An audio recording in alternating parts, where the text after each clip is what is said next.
kinalaman sa water supply. Ang LGU is ang LGU has no interaction with, hindi naman no interaction. The LGU is not in charge of the water system, is not in charge of the water supply, and in fact has been very supportive of efforts to both implement and expedite the delivery of water services. So they are not the concerned party when it comes to the water situation. The concern should be addressed to the joint venture of the Catbalogan Water District and Tubig Catbalogan.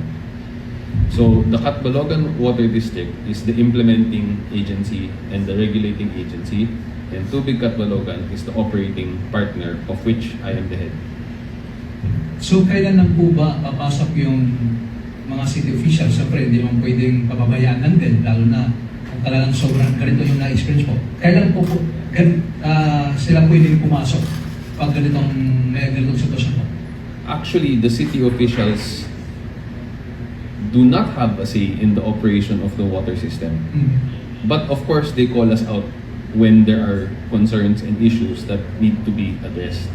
But in the day-to-day, hindi po sila concerned sa, and actually, hindi rin, kaya gumawa ng water district para i-professionalize yung water system operations and management. Not for it to be a political matter. So that's why it was created. Not to say that there are not failures in the system as we are experiencing now, but it was specifically created for that purpose. So naka-carve out talaga yung water system sa function ng LGU. Okay. So, sir, last question lang po.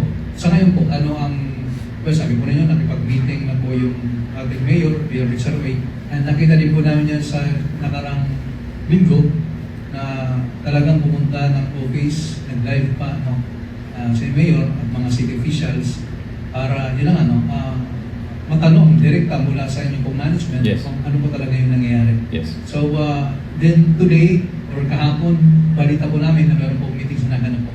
Yes. Ano po yun, sir? Pwede po na yun. Well, in the series of meetings, yung na-report ko today, yun basically yung distillation ng mga nangyari. So, the LGU, of course, has been very, very supportive of the permitting requirements, the processing, locating additional sources, and in fact has even volunteered to provide additional trucking support. So basically, nagpatawag ng meeting yung LGU, ang concern ng meeting is paano po kami makakatulong. So it's basically how to support the implementation and the expedition of the water systems projects and to address the situation. Basically, nagpatawag ng meeting para malaman kung saan sila nakakatulong. Yun po yung pinakapunto ng meeting. It's to help the system.